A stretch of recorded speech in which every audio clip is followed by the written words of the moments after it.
Hello, everyone, and welcome to another episode. If you could hide to Kolob podcast, my name's Daniel. This is my brother Clive. Hello, Daniel. We're in Helaman now, so out of Alma into Helaman. Really quite interesting, the fact that it's called Helaman. Helaman isn't really in it for very much.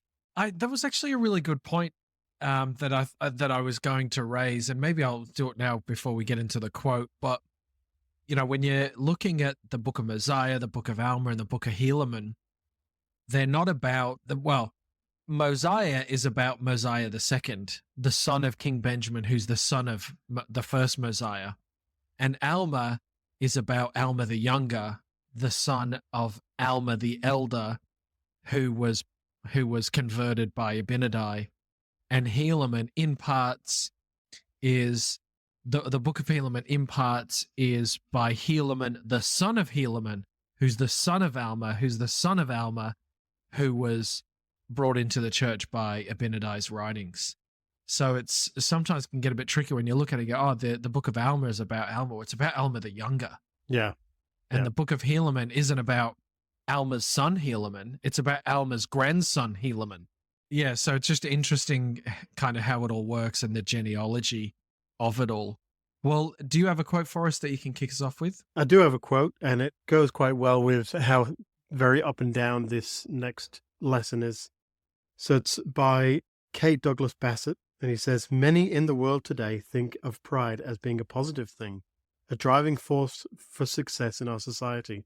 But despite that prevailing attitude, President Ezra Taft Benson reminds us, in the scriptures there is no such thing as righteous pride. It is always considered a sin. Therefore, no matter how the world uses the term, we must understand how God uses the term." Interesting, and we'll certainly see that. Okay, well, we are looking at the Book of Helaman today, and let's get into chapter 1. So Clive, I found chapter 1, 2, and 3 really interesting. Just the dynamics of the land and the cities and the government and the overthrowing. We'll start in. So Clive, in verse 3, these are the names of those who are the sons of Pahoran. And don't forget, these aren't just, this isn't the full spread of children that Pahoran has. These are just the 3 who are perhaps the most mature. There's Pahoran, Panki, and Pacumeni, the 3 Ps.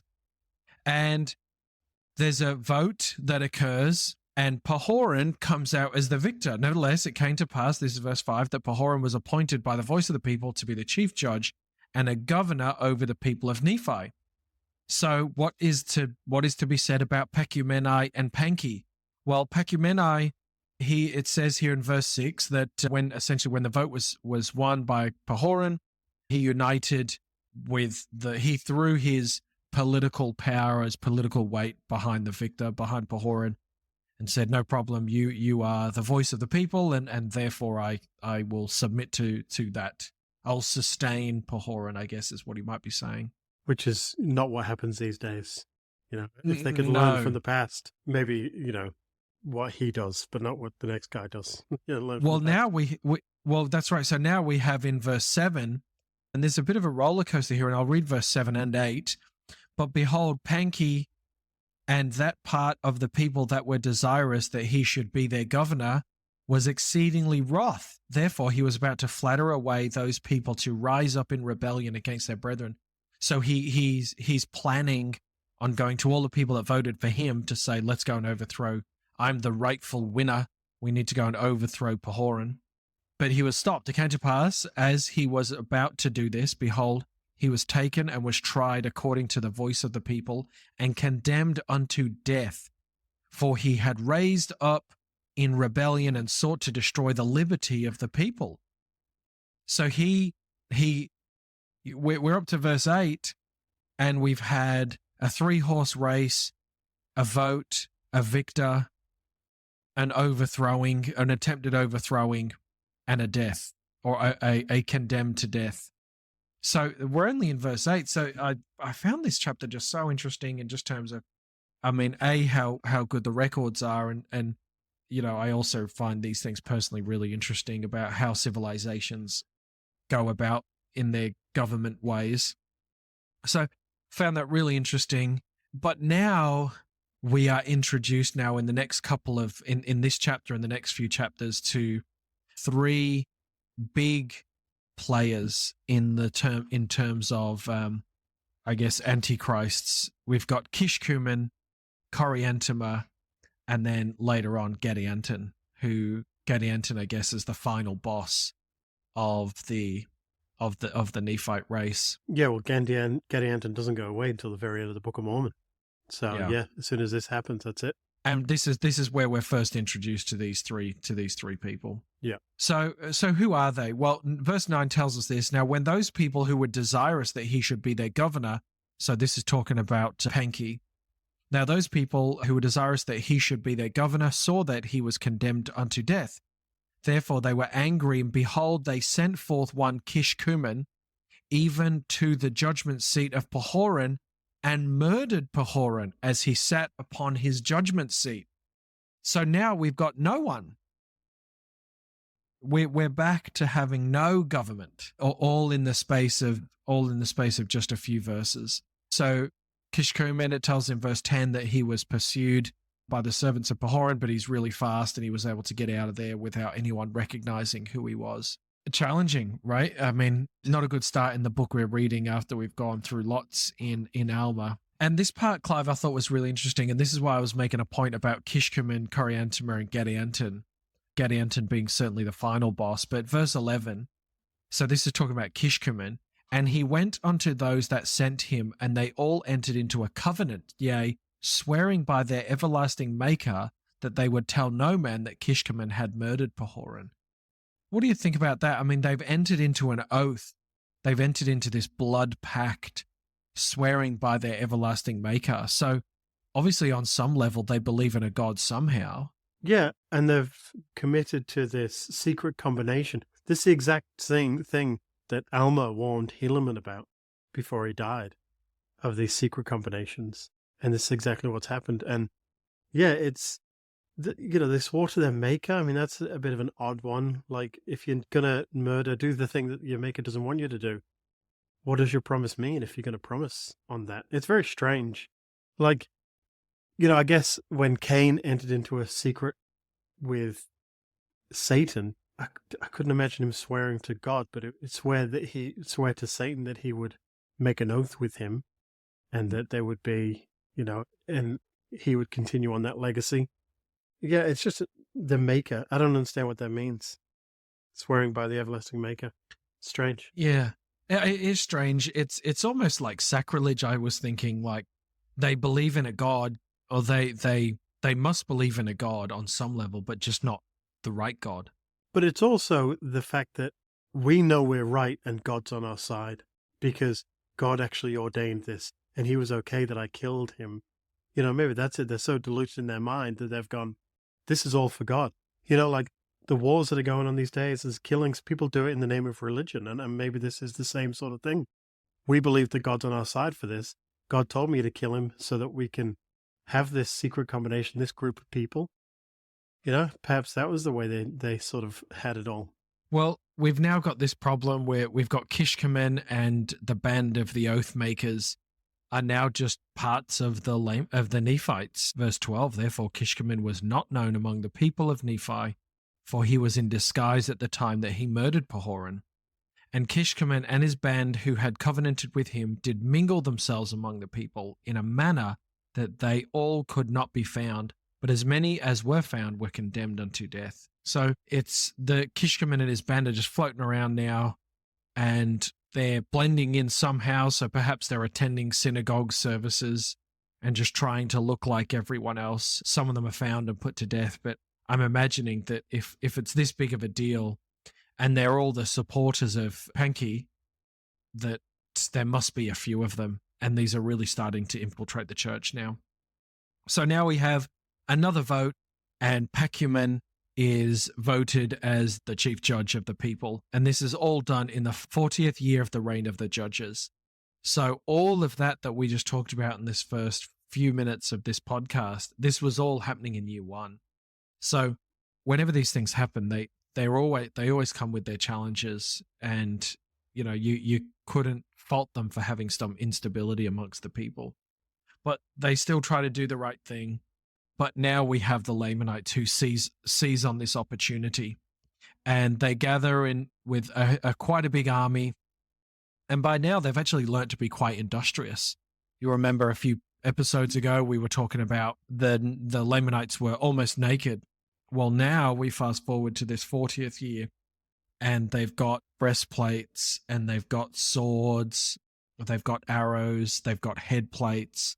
So now the Lamanites are advanced, and they're manufacturing armor for their armies, which is a really big deal. Well, also, the Lamanites are mostly made up of old Nephites now as well. Those that are coming to fight, they're, the generations of the priests of Noah.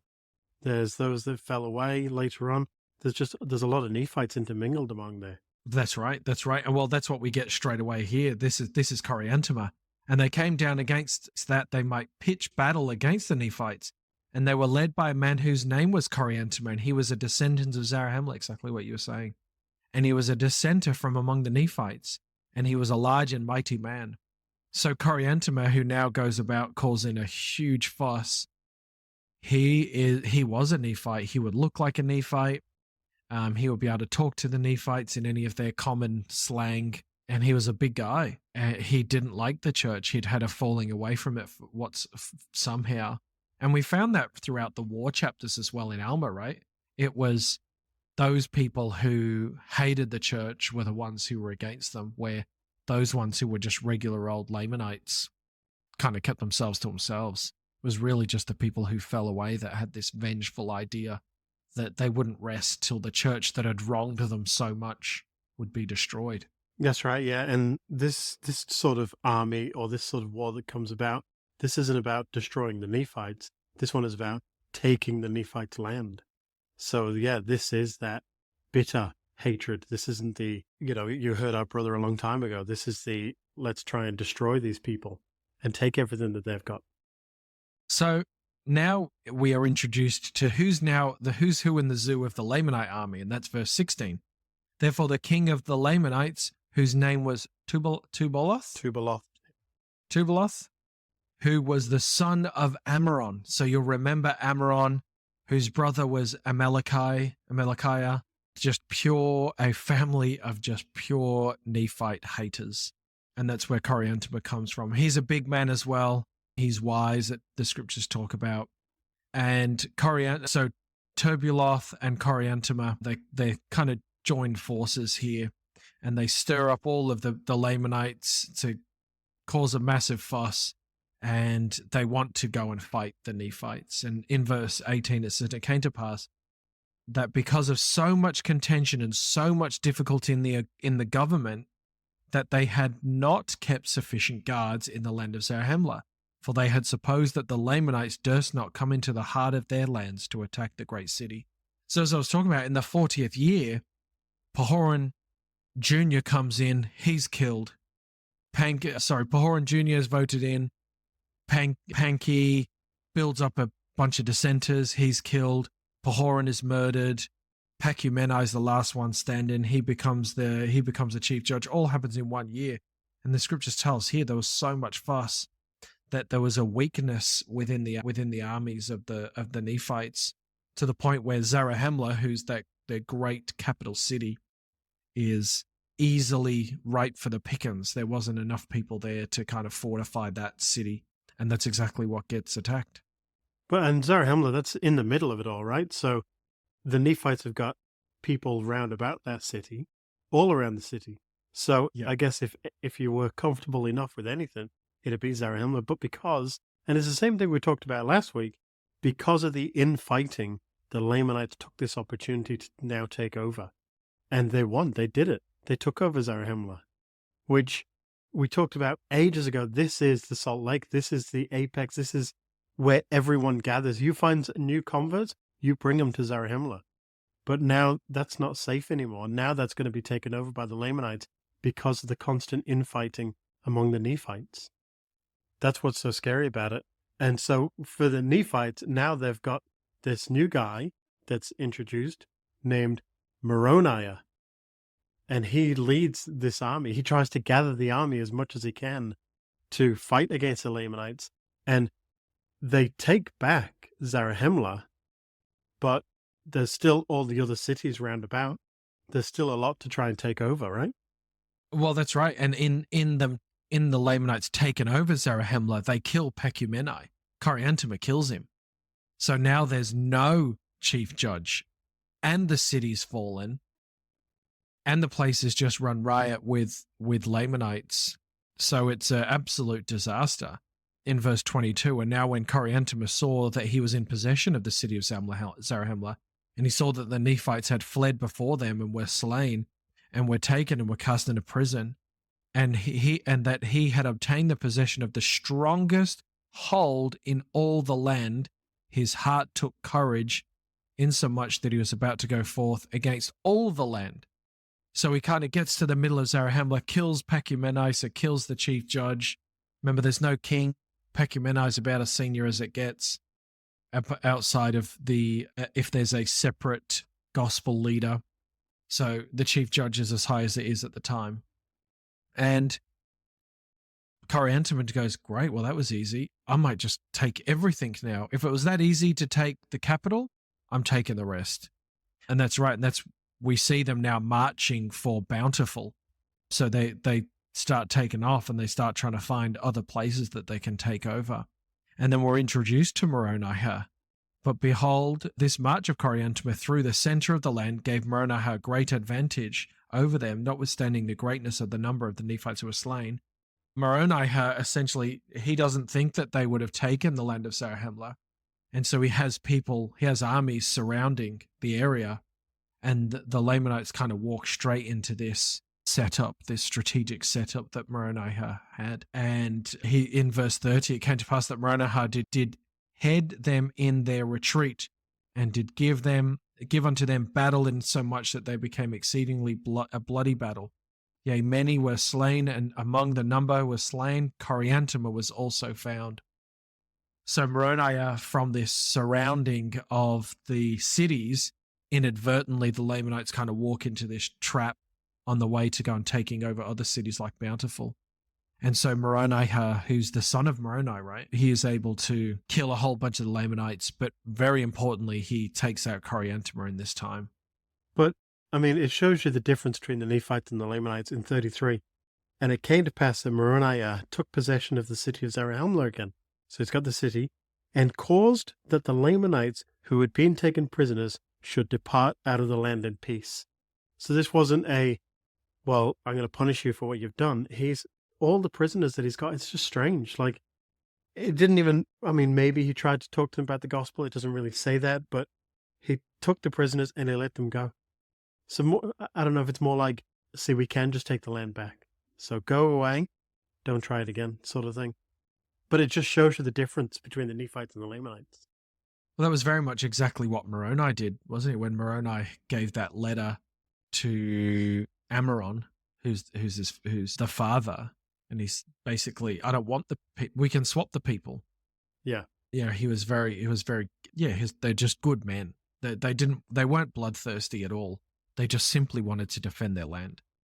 So all of this, everything that we've talked about so far in this entire podcast up to now, happened in 2 years. Like, it's been a whirlwind.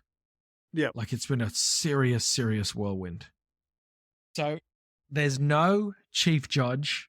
Pecumeni's dead. There's no chief judge. Moronihah is obviously a great man, and he's the leader of the military, but he's not the chief judge, and there is no chief judge.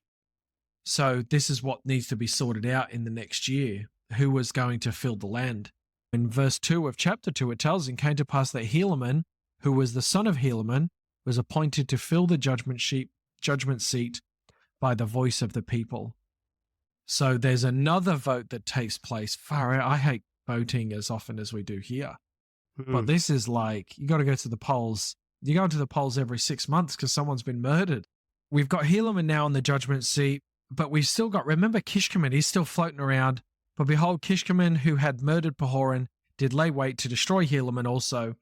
And he was upheld by his band, who had not entered into a covenant that no one should know of his weakness. So remember, there was this blood oath between him and the people to not let it out. But here we now learn about this guy. For there was one Gadianton who was exceedingly expert in many words and also in his craft to carry on the secret work of murder and of robbery. Therefore, he became the leader of the band of Kishkumen. Gadianton is the worst. And there's a verse, I think, if I skip ahead, I'm sure there's a verse 13. We'll come back in a second, Clive, but verse 13. And behold, in the end of this book, ye shall see that this Gadianton did prove the overthrow, yea, almost the entire destruction of the people of Nephi. Gadianton is the worst, and the Gadianton robbers and the way they infiltrate the government is type of what's happening today in many parts of the world. The Gadianton robbers are leading countries all over the world today. So now we have this attempted murder on the life of Helaman. The Kishkumen and the Gadianton, they're not super happy with how the government's been ran. One of Helaman's men was out at night and he heard about what was going to happen. So he pretends to be with Kishkumen and says, all right, actually, if we go down here, we'll be able to kill Helaman. So Kishkumen goes with him. And as he gets close, this man killed Kishkumen. And he ran off and told Helaman exactly what had happened. So, but when Gadianton had noticed that Kishkumen didn't come back, him and his men fled. What about the secret handshake that they said they had? In verse 7, it came to pass he met Kishkumen and he gave unto him a sign. Well, I mean, I don't know if it was a handshake. Well, what are they doing? There was something there, right? Therefore, Kishkumen made known unto him the object of his desire, desiring that he would conduct him in the judgment seat, that he might murder Helaman. What's the sign? There was so this is this Helaman's servant that's known this gang sign, this secret handshake, this secret kiss? Well, I don't know what it is, because it wasn't until he was able to get close that he killed Kishkumen. It must be some kind of wink or something from a distance that, yes, I'm part of it. You can come to me. Don't worry. You can trust me. Yeah, some kind of signal that, I'm part of it. There used to be part of the gang. Yeah. Part of the crew. I mean, yeah, there must be something to do with it. And then that was sort of it. So now they've gone, all right, well, Kishkumen's dead. They ran off. And then this is their whole, well, we'll lay in wait. Like almost, all right, well, that didn't work. Let's come up with a better plan and let's actually do it properly this time. And they're sort of off in the background now for a while. They come back and then they go off again, and they come back and then they go off again until they've built up a bigger enough army that they can come in and completely wipe everyone out. But that's not till later. So now moving on to chapter 3, this is where that whole pride business comes into place, right?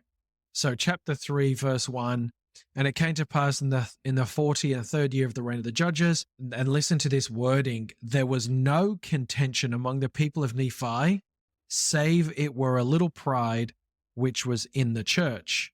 Okay, so it's not exactly no contention. There is a bit of pride there, which did cause some little dissensions among the people, which affairs were settled in the ending of the 43rd year. There was a little bit of pride, there were some dissensions, and so whatever happened there, it was required to be resolved on some level. And whether that was Helaman had to step in and make a judgment, I'm obviously we simply just don't know, but there was something there. So now we kind of skip over, what about the next year? So verse 2 is the 44th year. Neither was there much contention in the 45th year. So not no contention, but there wasn't much. So now we've gone from the 43rd year to the 44th year and the 45th year. And then the verse 3 hits us on the side of the head. And it came to pass in the 46th year, yea, there was much contention and many dissensions, in which there were an exceedingly great many who departed out of the land of Zarahemla and went to the land northward to inherit the land. So something so bad was creeping in the church. The pride was settling in the 43rd year. Stuff needs to be resolved. Then the 44th year, 45th year. And then by the time it gets to 46th year, it was so bad that a whole bunch of people decide, we're out of here. We're not going to live in Zarahemla anymore.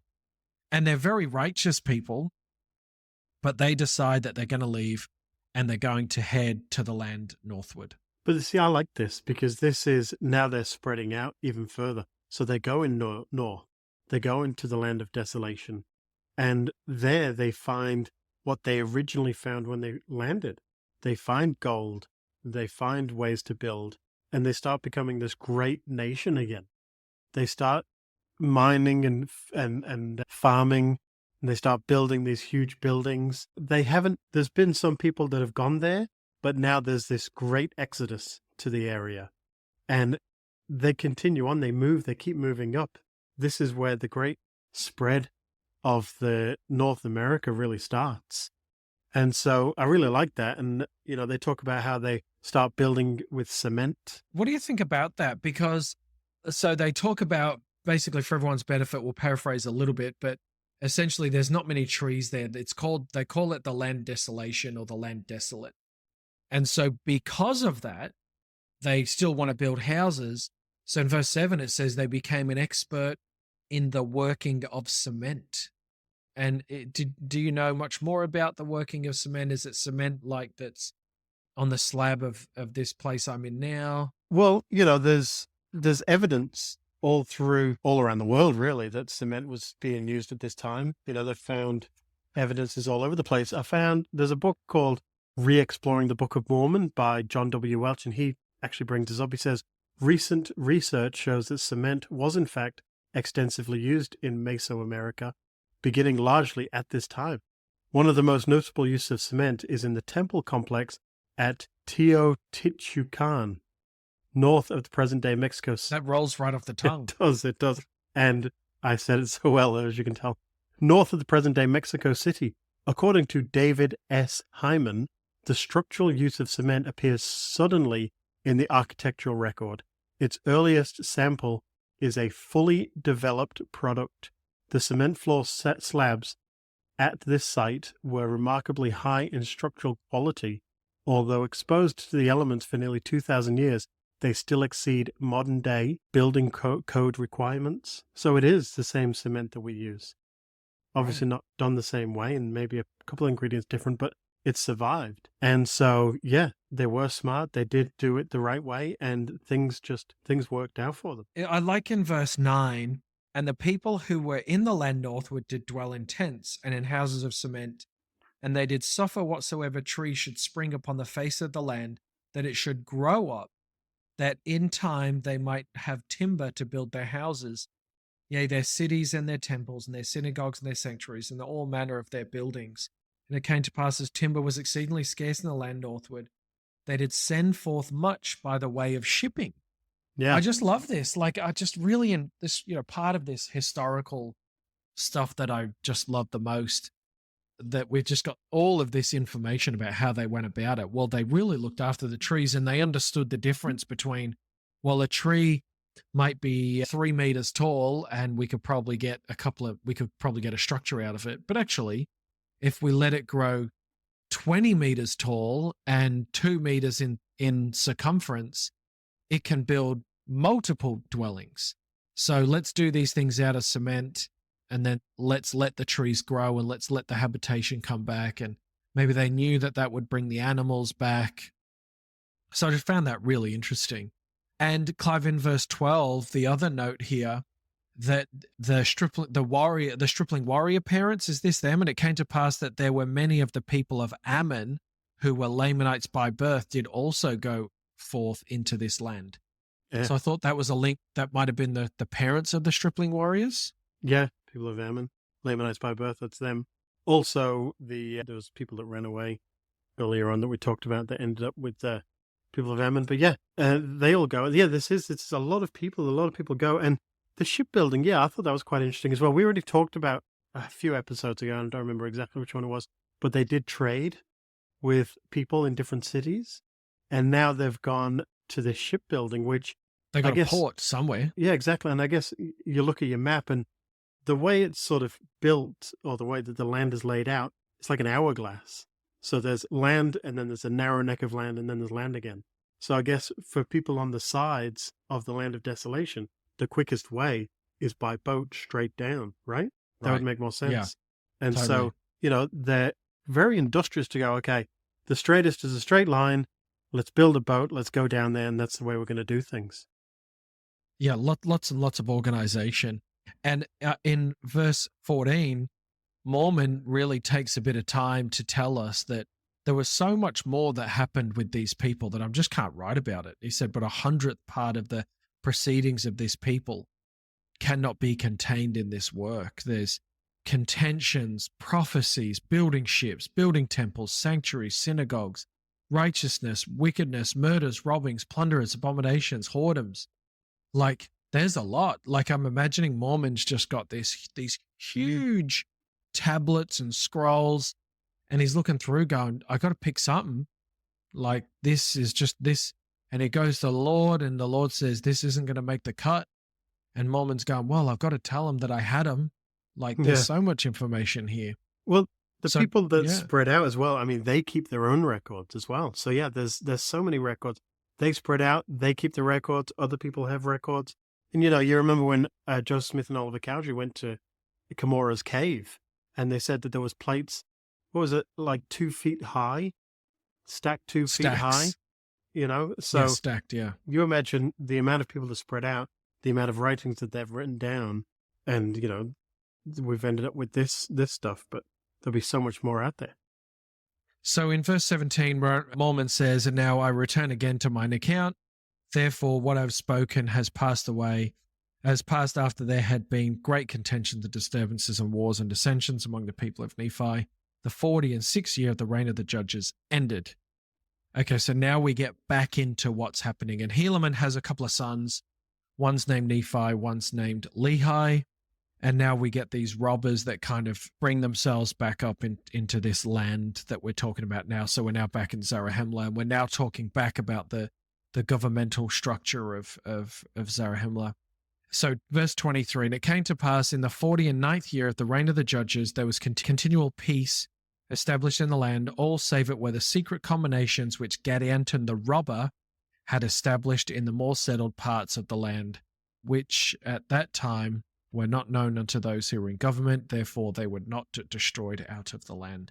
So the Gadianton and his robbers, soon to be called the Gadianton robbers, now slowly seeding themselves into the land and up to all kinds of no good. But not yet, because now the next two verses tell us just how many people were baptized. So while the Gadianton robbers are in the background seeding themselves and planning, the church really begins to thrive. I think in one of the verses it says tens of thousands. Oh, yeah, it's in 26. Came to pass that the work of the Lord did prosper unto the baptizing and uniting of the church of God, many souls, yea, even tens of thousands. So lots and lots of people join the church. And there's a good time. There's a good time. We're now 50 in first year. Helaman does now die at the end of chapter 3 and verse 37. In the 50 and third year of the reign of the judges, Helaman died, and his eldest son Nephi, so we talked about them just before, Nephi and his brother Lehi. Nephi began to reign in his stead, and it came to pass he did fill the judgment seat with justice and equity. Yea, he did keep the commandments of God, and did walk in the ways of his father. So what a whirlwind of just 3 chapters. Like, seriously, what a whirlwind. There's just so much. And I like how it's like very historical, lots of like just this happened and then these things happen and here's some reasons why this might have happened. And then people went away into the land desolation, the land northward, and started another mega city that would probably rival Zarahemla. And there was a lot of them that went. So I've really found these first 3 chapters really interesting. You know what I was thinking as I was reading them? There's a lot happening in the world today, right? But there's not much that's really affected me personally. Like there's, the crazy flat earther people. There's the crazies that believe, all these different things. There's people in the world that say we should do one thing that completely goes away against God. But me and my house, we are doing what we're supposed to do. And there's all these rumors and all these wars that are going on outside of it. But we are where we are. And I wonder if that's for the most part of the Nephites, because there's so many of them, thousands and thousands of Nephites. Hundreds of thousands. For the most part, maybe they don't know that this is happening. They're just living their life. And this is sort of, because it's in the Book of Mormon, it's sort of the apex, the thing that's happening right in the middle. This is happening and this is happening. But for the most part of the Nephites, life is good. They're continuing on with their scriptures. They're continuing on learning. But, because, I mean, when we read the Book of Mormon, we're like, oh, it must have been so hard. They're so up and down. So many fall away. Then the Lamanites come and attack. But I think for the most part of the Nephites, they probably don't know a lot about this stuff. They're just continuing on with their life. They're just going to the synagogue and they're probably praying. hearing about it. All these bad things are happening. But, for the most part, the Nephites are really good. And we'll talk about how they go up and down. But I'd say thousands of them are still living their life and doing the right thing. So why are these first 3 verses in the scriptures? What are we taking? Like, besides my fascination with the historical content, what are they doing in here? Well, it's historical content. It did happen, and it was a major part of what can things we that take affected from it. it, though? I mean, we don't normally talk about this, but what are we taking from? Is it the seeding of bad people in the land that then can upset and try to overthrow governments? I mean, you can take it Being as aware. the land of Zarahemla, they sort of relaxed, and you've got to beware. You've always got to be prepared, because there'll be these secret combinations all the time. We can't go, you know what? I've been to church every day this month. I'm just going to skip a day. It doesn't matter. I've been to church, and I'm still going to do what I'm supposed to do. And you're sort of relaxing.